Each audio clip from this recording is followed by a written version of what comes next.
my love humans, and welcome back to another Values channel. I'm Jacob, new Books Corner, and today we are doing a whole review in one video, in one take. Oh my god, what is this? It's been a minute. So essentially, I don't know what that intro was. Essentially, I read Chalice of the Gods in one go. It was in between like 2 reading periods, but I had nothing to update you on whatsoever. Zero zilch. I don't even really know how many thoughts and opinions I don't have about Chalice of the Gods, but I'll quickly do a non-spoiler review for anybody out there who has interest in reading this and wants to know where it takes place in the Percy Jackson universe. I will say this much: Rick Gordon is pretty good at telling you what's happened in the past, so you don't have to have any of the past history to read this. You can jump in right where it is, or you can go back and read the original. Technically it's number 6, so you can read the 5 books prior, or you can read the 10 books prior. It is up to you. I am reading in the Camp Half-Blood Chronicles timeline order that is based on the Goodreads page that's under Rick Warden's Camp Half-Blood Chronicles, okay? So, Chalice of the Gods follows Percy Jackson as he is trying to get into college. He is assigned to go out and he needs 3,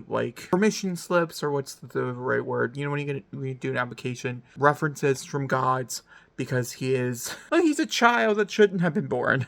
And so they have said to him specifically, Percy Jackson, and Nico wanted to get into it, and a few others, the original people that this quest, the first quest bestowed upon. Those demigods, they have to do this thing to be able to get into this college, which is the college that was introduced in Heroes of Olympus series. And essentially, he is tasked with these. He just needs 3 recommendations. That's essentially what the story is about. It follows Percy, Annabeth, and Grover as they're doing these different quests to go get these things. And there's objectively nothing wrong with it. Well, maybe 2 things, which I'll talk about in a second, in spoilery fashion. We'll jump into spoilers. For people who are trying to figure out where it's kind of referenced here, it does directly reference Percy Jackson and the original series, so it would follow as a 6 books, but there are direct references to Hero Olympus. They are not necessary. You don't need to be like, oh my god, I know who that character is. I know that reference. That's not necessary per se to the story, but it might be interesting and more necessary to the story, just based on where they want to go. How would Percy know that if you're just going from the Camp Half-Blood, or the Olympus series, the original one? If you're just going from that one into this one, you might be extremely confused. You might not really understand why he wants to go to this Roman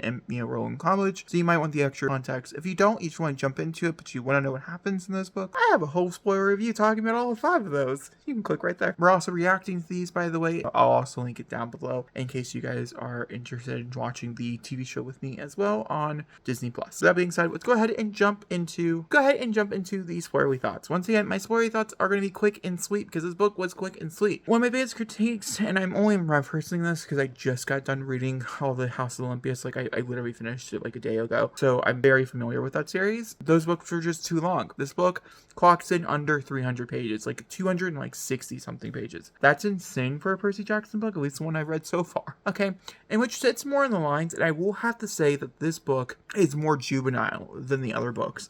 I don't mean that in a bad way. I just mean that it definitely does fit. Percy Jackson as a series, the original 5 books, fit as if I was a kid, and if I was in 7th grade, 8th grade, I'd probably eat that shit up. The humor would be great, whole 9 yards. This is very much the same regard.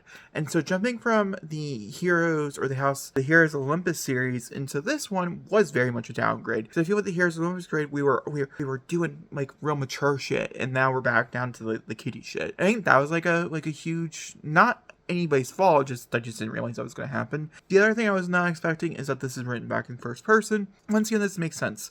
The next 2 books, I think there's 2 books. I don't understand how you make it 5 based on what we're doing. The next 2 books, I'm going to assume will also be in first person. I will be reading them. I will probably sit down and do a review like I'm doing right now, just because I have all the other ones reviewed. You know what I mean? I didn't care for it as much. Percy as a character, once back in his head, is quite annoying. I just don't like him as a protagonist as much as I like other people as protagonists.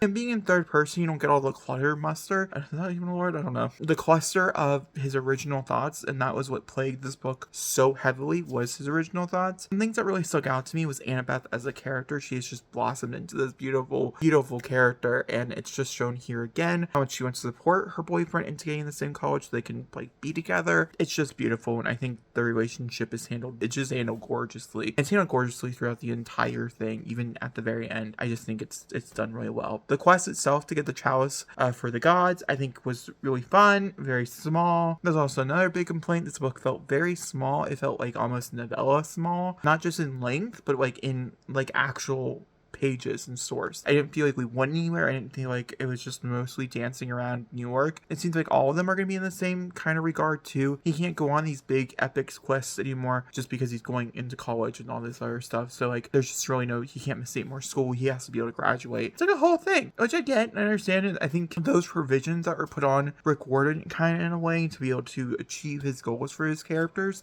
I think makes a lot of logical sense. And even for the evolution of the character of Percy, I think it makes a lot of sense. It just makes the book feel very small and very like closed. Another great moment is part of the ending moment with Poseidon himself. Poseidon makes a few appearances, but his phone call with his son saying that he is super proud of him and that he is happy to help in the small ways, even if you can't really see it in the big run.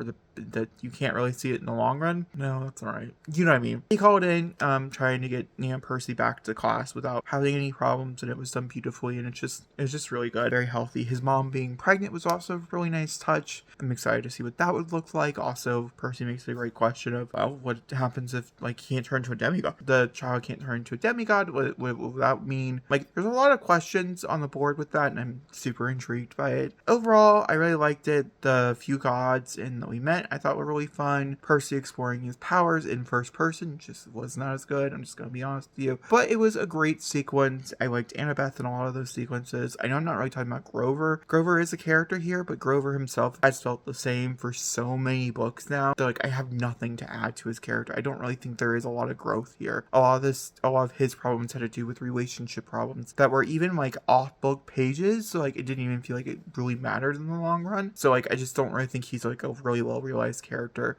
which makes me so sad because I really liked Grover in the first book of Percy Jackson. I just feel like as the series went on and he really figured out like who he was, I don't think Rick Warden really knows what to do with the character past this point. I'd be curious what your guys' thoughts on that is, especially because Chalice of the Gods is the most updated book. I'm currently reading Trials of Apollo as we speak, that series, and so I'm catching up, but that's Chalice of the Gods. Let me know what your guys' thoughts in the comments. I would love to know. I'm so curious to see what people's like reception is. I know a lot of people are really excited to be back in this world with these characters. I know it's been a while since people have read from them. I'm reading from them, so it's not that big of a deal to me, but I can also understand that. I get that way. Like, I can't wait for, series of mine to come back. And I also know that a lot of people are really enjoying the smaller moments, and I feel like if this was a book that I was anticipating 2 years from now, I think maybe I'd feel those smaller moments too. I'm just reading these on a constant. I've read Percy Jackson books for the past like 3 weeks in a row. So like I don't get the small moments. They're not there for me after 13, 12 books. I don't know. That being said, I hope you guys enjoyed, and I'll talk to you guys all next time. Thank you for watching, and good